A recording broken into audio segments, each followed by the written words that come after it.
Welcome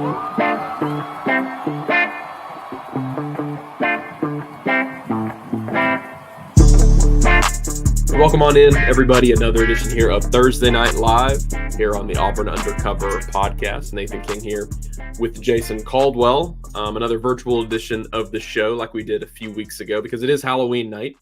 And not only probably not many people there at AU Club on Thursday night, but obviously we wanted to give everybody an opportunity to go out for the holiday and enjoy it. And so we are here pre-recording a little bit, but it'll be hitting you guys' feeds on Thursday evening. As always, the show is presented by AU Club, and we have another interview this week, but this one was me and Bradyn Joiner, Auburn's starting left guard. I know the past few weeks we've had player interviews from during the week, so I sat down with Bradyn virtually over Zoom earlier today and talked about the Vanderbilt matchup, talked about Jarquez Hunter and them running the ball so well against Kentucky, and we will put that in here now. We'd like to welcome on in Auburn offensive guard Bradyn Joiner here to the show. Bradyn, we had you on location a few weeks ago, and I know you talked then about staying prepared and feeling like you were in line to have a good season. Well, here you are as we head into November as a starting offensive lineman for this group. Just talk about what that's been like, what your role has been like, and what it's been like starting the past few weeks. I think it, man, it's a blessing, man. I give thanks to God, man. He put me in a position to be where I'm at today. So I feel like that came a long way. Just my grind and the work ethic I put in the offseason is what I'm here for today and stuff like that. So it's just amazing, to represent Auburn and just being on the field, just being able to play again. It feels great. Now, I know you've been asked about it a lot, but, Jarquez's performance on Saturday, for as many yards as he had, more than half of his yards were before contact. So, y'all were opening up obviously really big holes for him. What were some of the things over the course of the game you guys felt like were clicking for the offensive line group to be able to open those kinds of holes for him? I think in the first half, man, he was 6 carries for 53 yards. So in the second, we opened up the second half with the ball. So we ran it down their throat. We were like, man, let's keep on doing it, man. Like, it's clicking. So Jarquez had a good feel for the holes and stuff like that, and we were preparing for it. We had a good scheme for the defense, and I feel like we just came out and executed what we were supposed to. Moving on to to Vanderbilt on Saturday. I know you guys would like to go for 300 yards on the ground every single week, but what does Vanderbilt present now that you guys are a little later in the week? You've done some film study. What do they present along the defensive front that's challenging and that you guys are going to need to do on Saturday? We're definitely going to have to be keyed up on our calls and, just knowing where they're going to be, man. They're going to be a sound team, and we just know we got to come in and execute because they're not going to miss no gaps and stuff like that. They're going to be where they're supposed to be because they're a good coach team. A lot of seniors on this team, and I feel like the linebackers are doing a real good job leading the defense and stuff like that. So I feel like they're going to come at us hard. We ran the ball for the most yards on them last year, so I feel like they'll come in, and that's going to be one of their goals is to stop the run. So I feel like it's going to be a good challenge for us. How glad are you? I guess number one, how glad are you guys to be able to come back home? Didn't play a home game in the entire month of October, but then at the same time, what were some of your takeaways from being on the road? I know sometimes it's nice to kind of get a business trip like feel, us against the world type feel like you guys had against Kentucky. I guess how happy are you guys to finally be back in front of the home crowd? Of course, we want to be home. Man, we have the best atmosphere in college football, so I feel like that's just a good time. Every time we get on the field and we're in front of our fans, I feel like it's going to be a good game. And I feel like, that was my first plane ride in a minute, so I was a little scared, but, it's fine. But, I like the away games, just to see, like, different stuff. I got to eat Raisin Cane's for the first time in Kentucky, so just trying new food before the game and stuff like that, just having a good time with the guys in the hotel room and stuff like that. So it's a good time on the away games. Cane's is good, but if you don't have the sauce, you're kind of the sauce. It's just like Zaxby's. Yeah, you're hosed at that point. Is now that you guys have a couple games here in a row that you feel like, I think if you beat Vanderbilt and beat ULM, all of a sudden A&M comes to town, and that game is going to be a huge environment. They're the top of the SEC right now, and if y'all win it, you would go to a bowl game. I guess just how important is momentum going into this last stretch of the season, knowing that if you guys, do what you're supposed to do and do what you need to do in November, y'all can make it to a bowl game after, the start to the season not being the way you want it. Well, we say every day, like Coach Thorne preaches us, it's like a playoff game every time we step on the field against somebody. Now, it's like our backs are against the wall. So what we're gonna do when our backs are against the wall? We're gonna fight, man. We're gonna get out this hole, man. We're gonna execute and do what we do. I feel like everybody's bought in, so I feel like we know what we can do now since we beat Kentucky. So I feel like everybody's head on straight, and I think we have good energy in the locker room and on the sideline. So I feel like that's gonna be a major key point on the way down this stretch. Last one for me, Bradyn. You know that Vanderbilt's quarterback has been a guy that has gotten a lot of attention this season. I know you're not on that side of the ball going against him, but you know he was the villain almost of that New Mexico State game for y'all last year. Have any of the defensive guys talked about being looking forward to playing him again, or are they trying to just keep their heads on before of course, he's definitely on our hit list, for sure, for our defense. And I feel like you got to keep the ball out of his hands a lot of the game so he can be able to get some drives in. A lot of people don't, have a lot of plays on. I was watching the Alabama film the other day. They don't have like 48 plays against Vanderbilt. So, just being able to keep the ball away from them, and just playing our game, I feel like that's going to be a big part. Yeah, I think they're 12th in the country in time of possession, or something like that. And so, yeah, I mean, Freeze compared him to Navy. Right. So it might be, that game might go by pretty quickly if y'all can run the ball as well. Bradyn Joiner, Auburn offensive lineman, thank you so much for joining us on the show here today, and good luck this weekend. Thank you. Welcome back in, everybody. Hope everybody enjoyed that interview with Bradyn Joiner. And Jason, when you look at that game against Kentucky, obviously Auburn would love to run the ball for 300 yards on anybody. Like you're gonna probably beat anybody at that rate. But the thing about the Kentucky game was, more than half of Jarquez's yards came before contact. So it was a great game for run blocking for that offensive line. And obviously a matchup now with Vanderbilt, a team that likes to play ball control, is going to try to control the pace of this game. Again, running for that many yards would be great against anybody. But I think it would really simplify things if they can get another good game out of Jarquez Hunter on Saturday. Yeah, no, obviously it'd be really important. One of the keys for success for Auburn's offense too was the fact that the defense got off the field. And that's going to be a really big part of Saturday. When you look at it and go, like, how many plays can Auburn get offensively? A lot of that's going to be determined by how much the defense can get off the field and keep Diego Pavia from those guys from just chewing up clock, extending drives, keeping on the sidelines.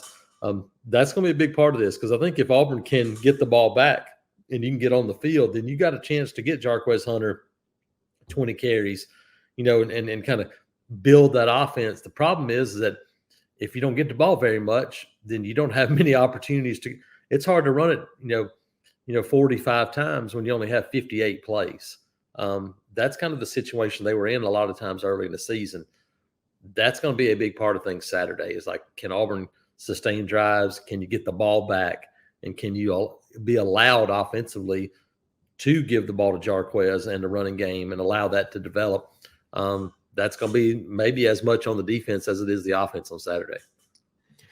Yeah, and I mean, defensively, this is something we've been talking about really since the offseason, ever since Diego Pavia committed to Vanderbilt out of the transfer portal from New Mexico State. A lot of people circled that matchup and said, oh no, because Pavia has now beaten Hugh Freeze in 2 straight seasons. He beat him at Liberty, the day of the Iron Bowl, actually, in 2022. That was the day that Freeze's name picked up a bunch of steam.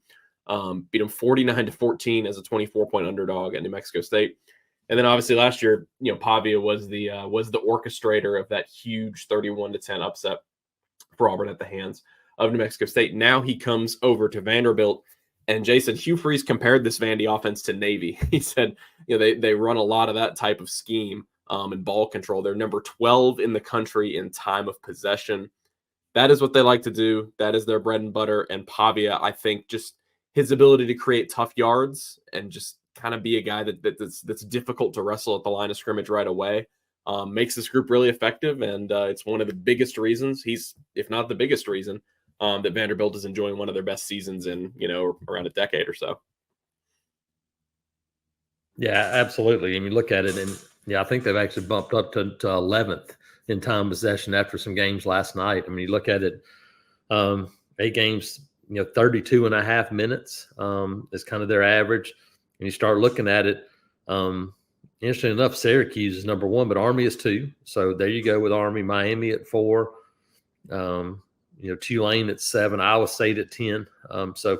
BYU 14. You start looking at it going, teams that if you don't turn it over and you hold the ball, then you're in a pretty good position. Missouri's 20. Then you look at the flip side, South Carolina at 23. And so sometimes it can be very important. It has been for Vanderbilt. It has been a big part of things for them.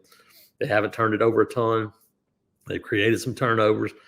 You need to keep the football away. But yeah, when you look at Army, it's almost a little bit more like what Army's doing right now this season, because they're in the shotgun, but they're in the shotgun running some wing T principles. And, Vanderbilt will do some of those things, but make no mistake about it.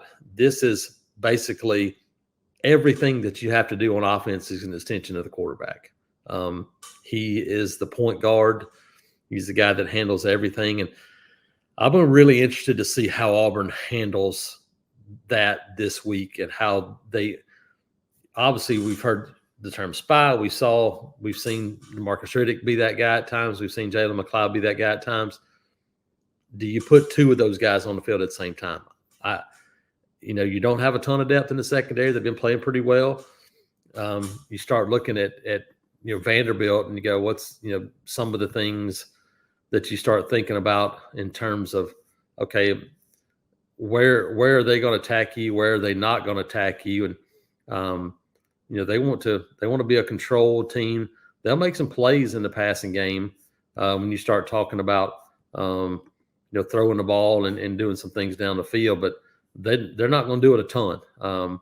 And so you look at them, they're 102nd in the country in passing plays of 20 or more yards. So in 8 games, they only have 18 passing plays of more than 20 yards. And so you start going, 19. You go like, okay, what do you have to force them to do? You have to force them to throw the ball down the field and make chunk yardage plays. And so they've done a little bit better of 10 or more yards. Of 20 or more yards. They've done a little bit better time, but this isn't an offense that's going to attack you down the field a bunch. And so if you're Auburn, attack first downs, make them be in second and third long.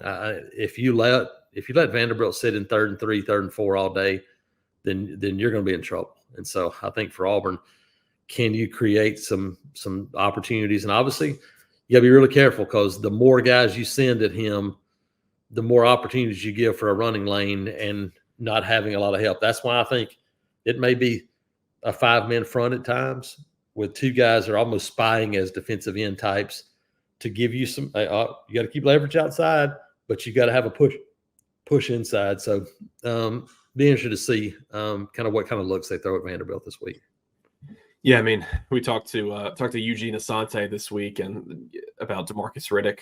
I think Riddick is going to be a key player in this game, because he's sort of, I think they didn't necessarily intend it to be this way for the Vanderbilt game, but he has become, as Asante described him, the perfect quarterback spy for Auburn. And now you run into a situation where maybe a guy like that, who can just kind of almost play a floater type role, a guy who's played inside linebacker as well this season, but it's about 70% of his snaps have come as an outside linebacker. You mentioned Jalen McLeod, Kieran Crawford. Hugh Freeze called it one of his better games of the year, if not his best game of the year, against Kentucky. And so that group will obviously be really key. Jason, it'll be interesting. I think, and you can never tell, this is why you just got to let a season go, how it's going to go.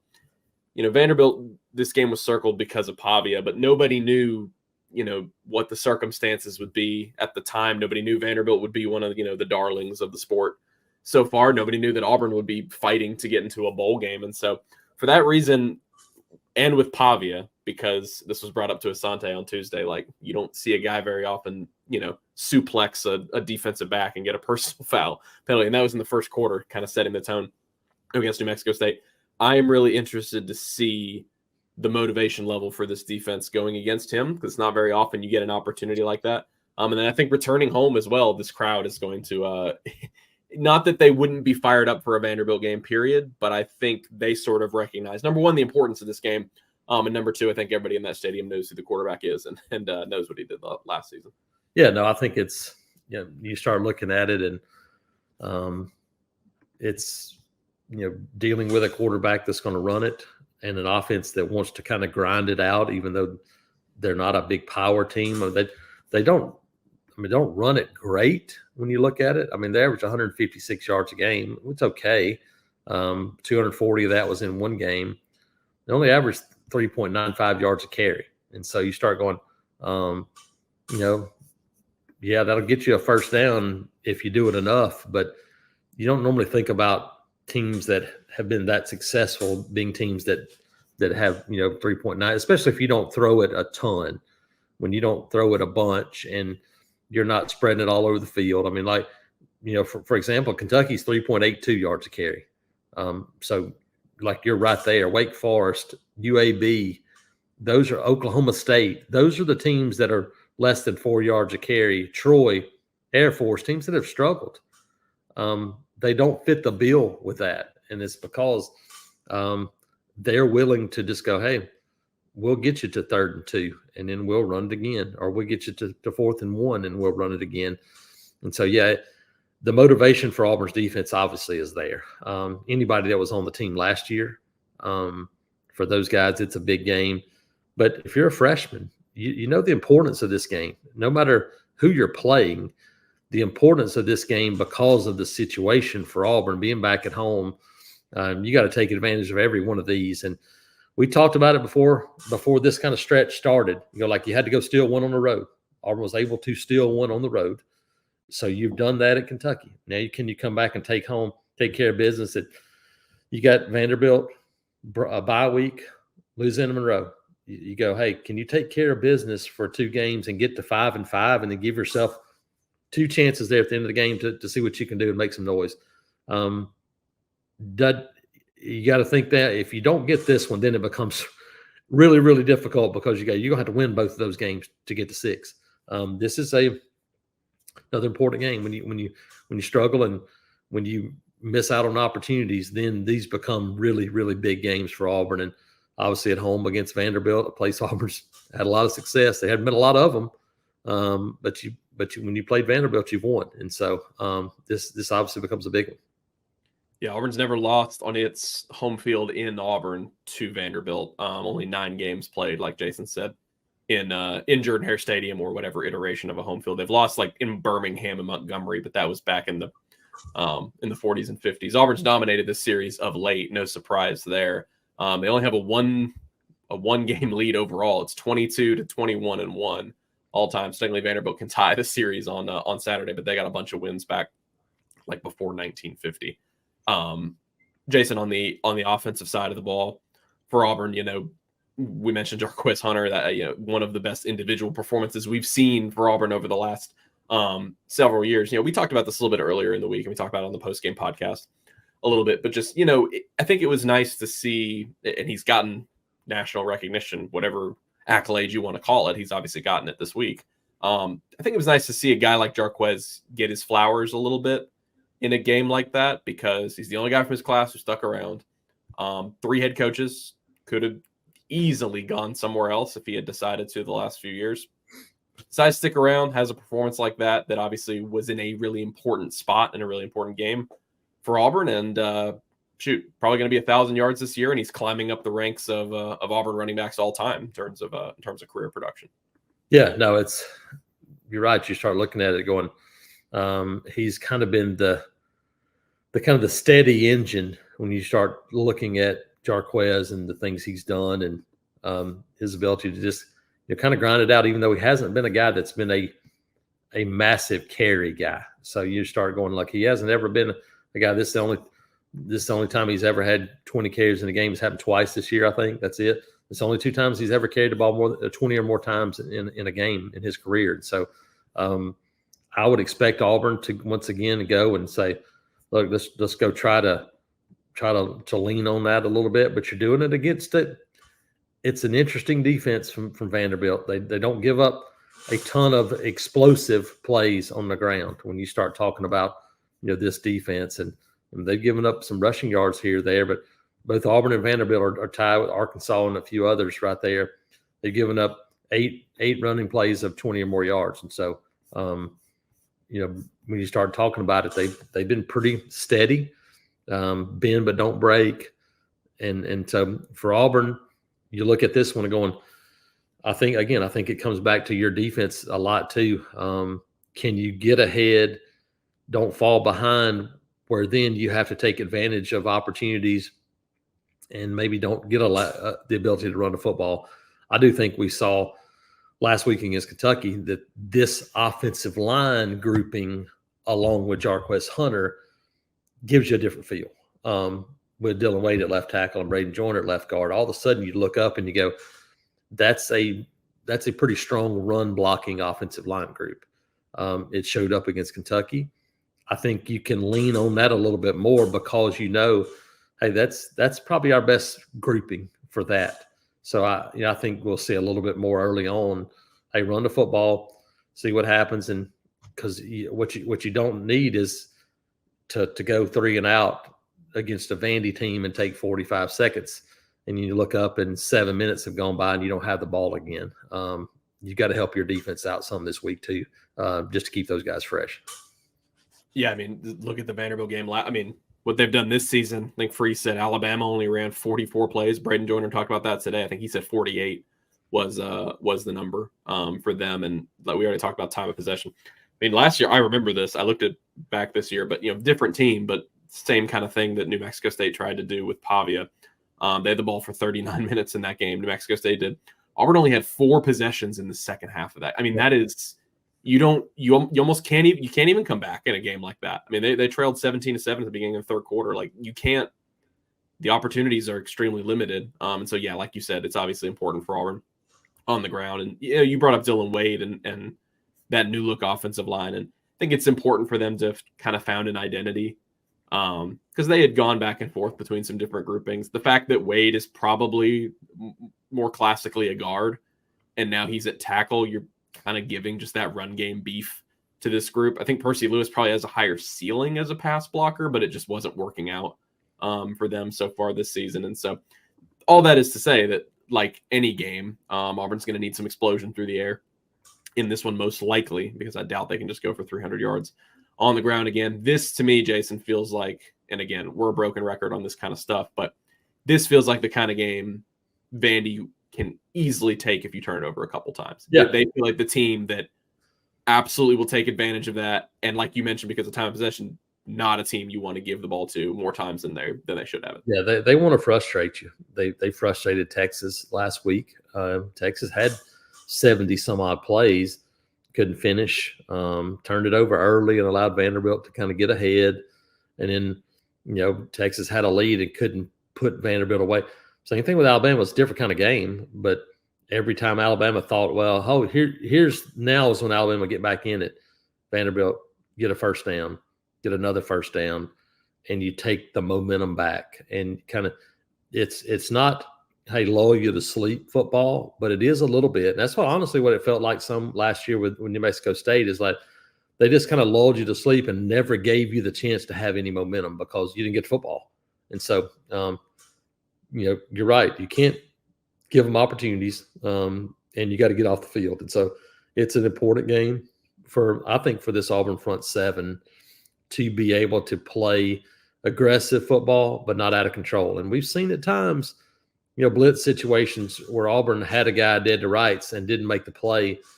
You do that against this guy, and it might not be the 14-yard run, but it may be the 25-yard pass to where he finds, Eli Stowers, one of those guys, and makes a play.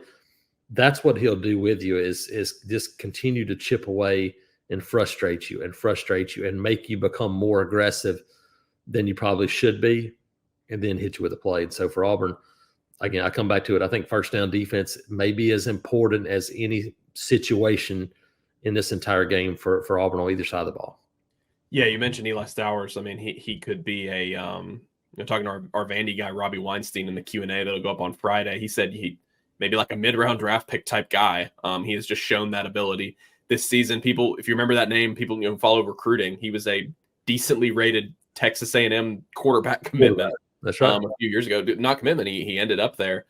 Decided to transfer to New Mexico State. I believe he had a touch. Yeah, he did. He had a touchdown against Auburn last season. Part of a group of New Mexico State players that came over to Vandy.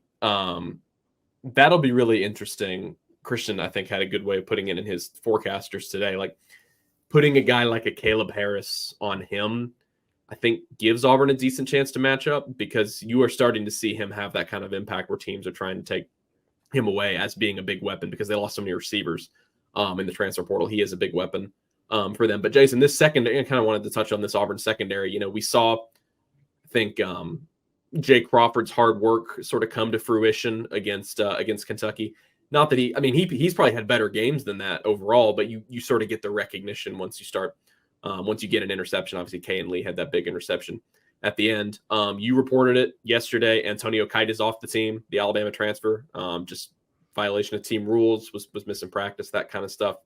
This cornerback room looks, and the fact that Keontae Scott is questionable for Saturday. This group, I mean, it's so different than what we expected coming out of March. It is just so different. But honestly, I mean, I think they've held up the two guys at the top. And me and Chris were talking about it yesterday. The fact that Kinsley Lador-Faustin moved from nickel, and we haven't heard his name that much, and that's a good thing. When he's in the game, I don't think teams are necessarily. He had a PI last game, but I don't think teams are necessarily abusing him. I'm interested to see how that secondary continues to progress, particularly that corner room, because if you need a fourth guy in there, and Keontae can, I mean, you're talking about Amon Lane Gaines, legitimately could get some playing time. J.C. Hart obviously is there too. I mean, you look at the entire room, the entirety potentially. The entire group of guys that may see the field at cornerback are second or first year guys. Yep. Ken Lee's a second year guy. J.C. Hart's a second year guy in a grad shirt. The rest of those guys are true freshmen. That's what you have. I mean, think about it. We thought maybe like December, January, what does this room look like? And you think, and Jay Crawford will really help some in the depth role. But you'll have Kay and Lee, and you'll have Keontae Scott, and you'll have Colton Hood, and you'll have Tyler Scott. And Champ Anthony could play there also if you need him to. Then you look up and go, Colton Hood's at Colorado. Tyler Scott's injured. Champ Anthony got injured. Keontae Scott, it just hasn't worked out, and now he's still a little banged up with an ankle injury. It's a completely different room. But it shows your corners one spot where if you're talented, you can come in and make an impact because it's not like playing middle linebacker. It's not like playing defensive tackle, what Malik Bachman's doing. Physically, it's not as taxing. Go out, turn, run, instinctive. You can do those things maybe a little bit easier than you can at some other spots. And Jay Crawford is playing really well. Like I said, Kinsley Faustin's doing a good job too. So, Amon Lane could be one of the next guys up and a guy that they really like, but I don't know that we expected him to play a key role at any point this season anyway.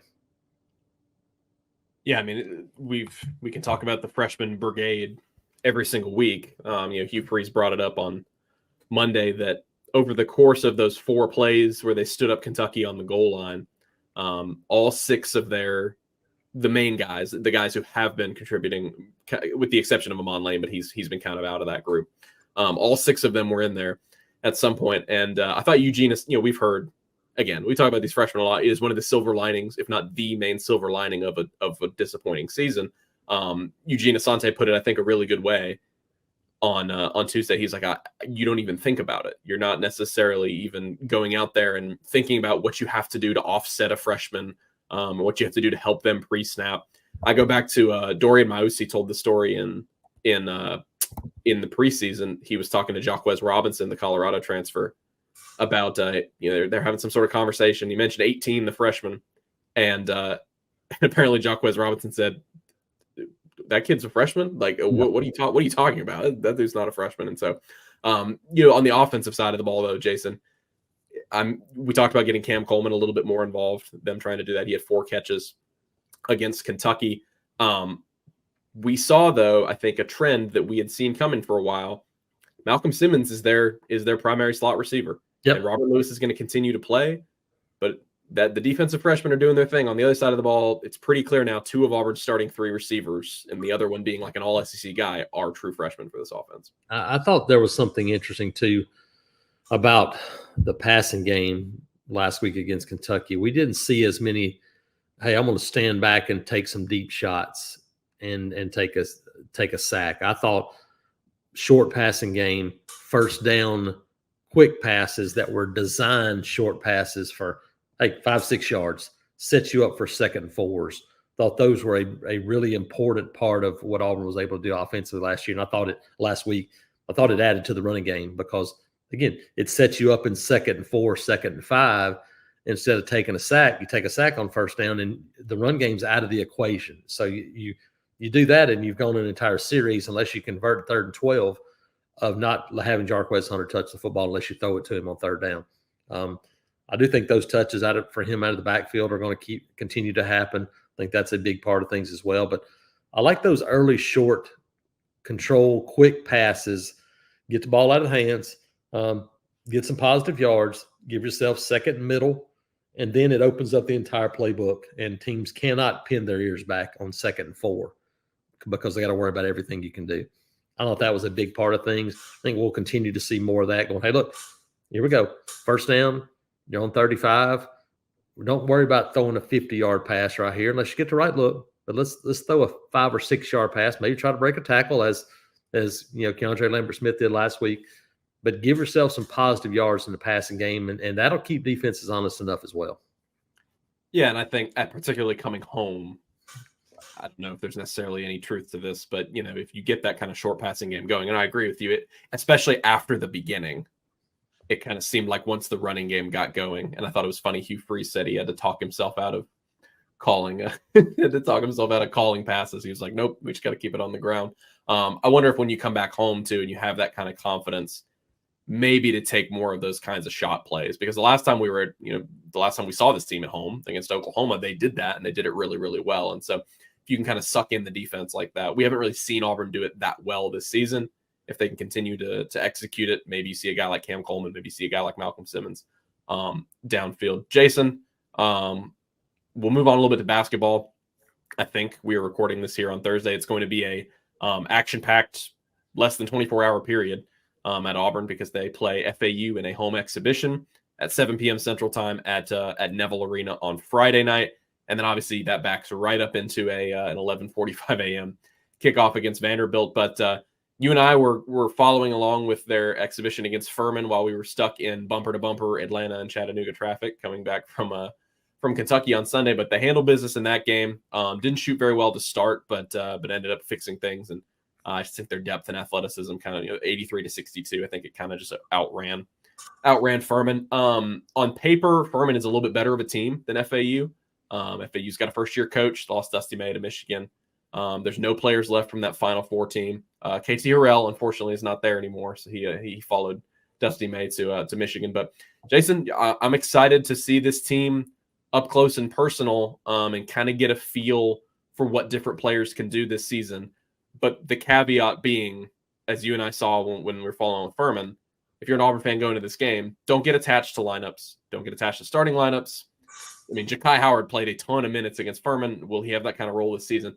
This continues to be experimentation for Bruce Pearl, but it will be a really good, will be really good to see what this team can do up close when the fact, a week from today, they open their season for real. Yeah. Especially, kind of early runs, you kind of take a look at some combinations. Same thing I talked to Butch Thompson yesterday, and he goes, I've been telling guys, don't worry about batting orders in these squad games. Like you're just trying to get guys at bats. I think in basketball, you're a little further along than that. But a lot of this is experimentation of what do these guys look together, because we've seen these guys practice. We've seen them go out and do some things, but it's still very different when it's your 5 against another 5 versus your 5 against your own 5. Now you're able to start to make rotations, see what works. I do think that there'll be some things to watch. Will Miles Kelly be ready, and can he play? I mean, I think that's going to be something, because he's obviously one of their most important perimeter guys. So getting him on the court will be big. But can you start to do some of those things? Can you get going?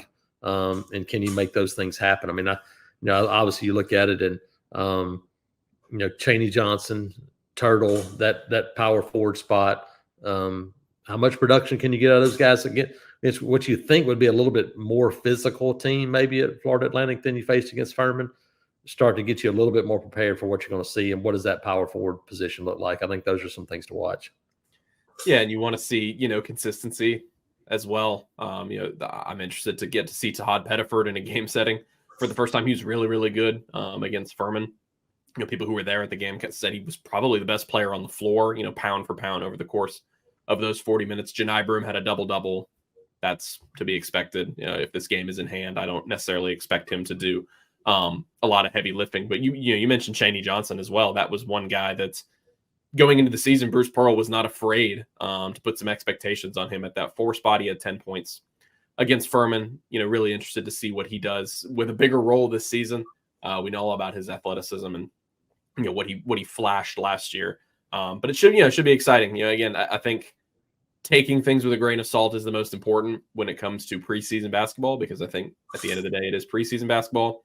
We saw Memphis and Alabama play a aberration of a basketball game where they did not allow people to foul out, and it was a 96 combined free throws. 96 free throws. Cliff Omiori had like 7 fouls against him. A bunch of other guys had like 5, and that I don't know how that really helps you. That's just like playing, playing wide open 7-on-7 football. I don't know. It's, but I think, we'll learn a little bit more about this team. Obviously, get to play at home, get to play in front of your crowd, get a chance to see some of those rotations, and looking forward to seeing too, what Tahad Pettiford, if he's that spark guy, because I think Tahad Pettiford, if you do him, Ja'Kai Howard, and especially if Chaney Johnson, then you may look to run the floor a lot more than this team might otherwise. They may be more of a half-court team at times, but I think you're going to have 2 totally different types of teams depending on who's especially at those guard spots.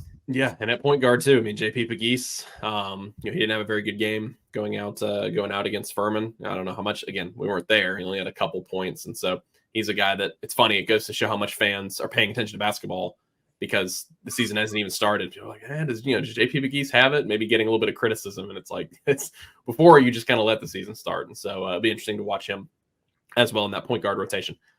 Jason, I will tap out now and bring Christian in here. Just leave the 2 of you on screen to make it easier for our video editor, Patrick. But Jason, just talk about kind of, Auburn getting back home this weekend. It's tough when you don't have, you have a month without recruiting. Obviously, the Deuce Night thing helped them out over the past month, but now they get back and expected to have a fair few visitors on Saturday.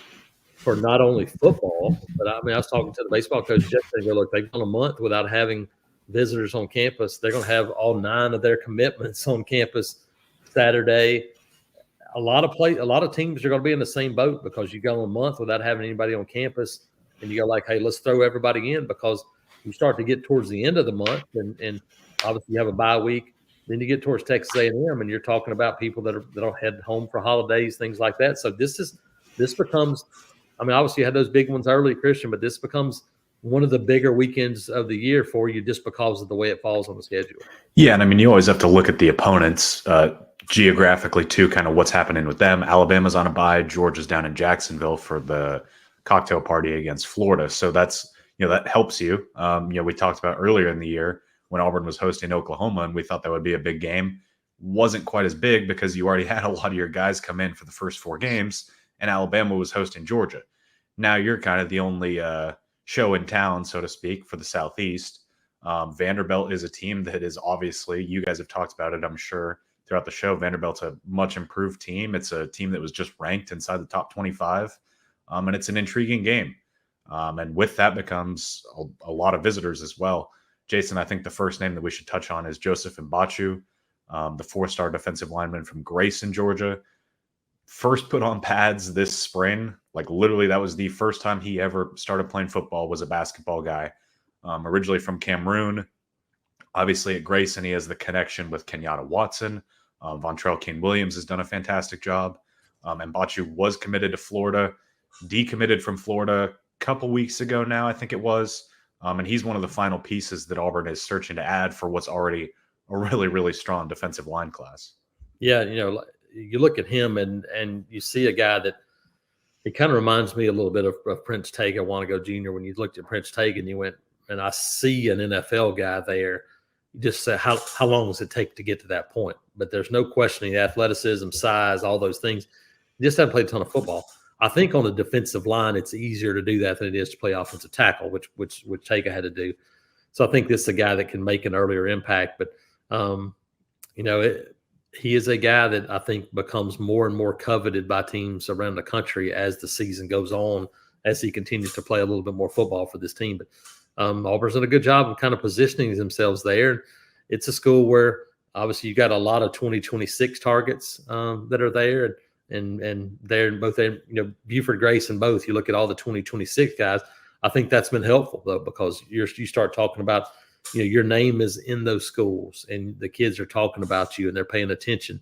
So I think for Joseph, I think for Auburn, it's an opportunity. I think for him, it's an opportunity to come in and see and go, hey, I got a chance to come in and play and make an impact for this team, because you look at the turnover for Auburn's defensive line, and yes, they got a bunch of signees or a bunch of commitments right now, but they're playing a true freshman now. They will play more true freshmen next year. It's just a matter of how many it is. Yeah, and Mbachu already been on campus for the Cal game. Already been on campus for a practice this fall, which kind of went under the radar as well. Texas, Georgia, Michigan, Tennessee, USC, all the other schools that are getting official visits. But we feel like Auburn's in a good spot. And Jason, you mentioned it, the opportunity to get on the field. It also helps for Mbachu in Auburn's position, where you've got 4 really good guys committed in Malik Autry, Jordan Crawford, Nate Marshall, and Antonio Coleman, all guys that you think can step in and play right away next year. If Mbachu was like the second guy you were adding in the class, maybe you'd be a little more weary in the sense that, you don't know if he's going to be ready to go right away next year. You think he can contribute, but he's got plenty to learn. So that's kind of an intriguing factor. Another interesting defensive lineman who will be on campus this weekend, Jason. We're going to learn a lot this weekend in terms of what is going on with Justice Terry. The 5-star defensive lineman from Manchester was committed to Georgia, flipped to USC, decommitted from USC. Everyone thinks he's going back to Georgia. I think he's going back to Georgia, but he's going to be in Auburn this weekend. The last time he visited, I had to go all the way back, was the Ole Miss game last fall. So it's been about a calendar year, a little more than probably, since he's been on campus. And, Alabama's been fighting Georgia. I think Florida State has been involved to some extent. Texas, he just visited. And now Auburn's kind of throwing its hat in the ring. Supposed to be an unofficial visit. I think it's kind of a situation, Jason, where they're gauging what's the true level of interest here. What's truly going on. And if things are serious, hey, let's get you on back for the Texas A&M game for an official visit then. Yeah, no, I agree. I think this is one where you kind of feel it out, see how the response is, between you, the fans, how he responds, and is there genuine interest in coming back again? I think that's obviously part of the recruiting process. When you start to recruit elite guys, is how much do you invest depending on the investment in return. And so I think that's something that you learn a little bit more of this weekend as well with a guy like Justice Terry. Yeah. So we'll see what happens there. Really, I don't have a good feel. I mean, I can tell you that I think it's a long shot, but outside of that, I don't have a good feel for where things stand. I mean, clearly the two sides have been talking. It's not like Justice Terry is just going to show up out of the blue and they haven't been talking at all. They've been having dialogue back and forth, but it's how serious is this? And it's one where you go out and play well Saturday, get a big win, and your freshmen are all involved again, and they make big plays. Then you don't know what happens. Then it could change things even more. It might throw you really into the mix when you go, I want to go play with those guys next year because I think we're going to be really good. It can take. It's sometimes it's just something that simple. So we'll see, and obviously Saturday will be an important day if Auburn wants to get into the mix.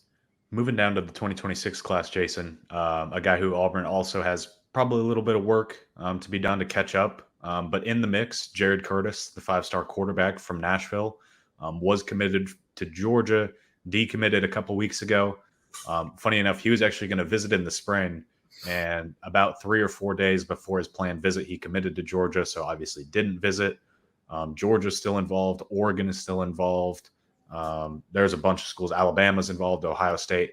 Ton of teams in on Jared Curtis, but Auburn is one of the first teams that he's going to see since decommitting.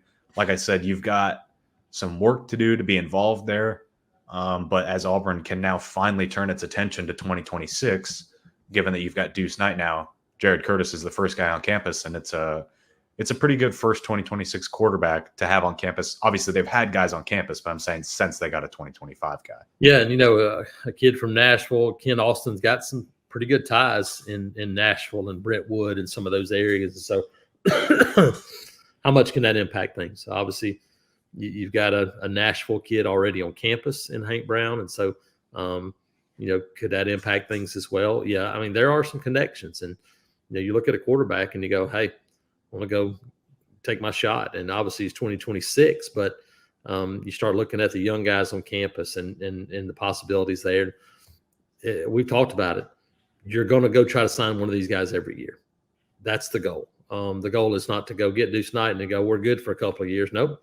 The goal is to go get another good one in 2026. And so you go shoot for the moon and try Jared Curtis. I mean, Georgia and Alabama and all these other schools have managed to go get big-time prospects every year at the quarterback position. Auburn's trying to do the same. And so I think that's the goal now, is to try to go get a guy. If Jared Curtis is your number one guy, you say, hey, look, we're going to give you a shot to come in and play, and open up the door and see what happens. One more that we'll mention here real quick as we get ready to wrap up the show. Not sure quite what's going to happen with the St. Francis crew. Originally, they were planning to be in this weekend, but given that it's a morning game and that they play on Friday night, that impacts things a little bit. So we'll see.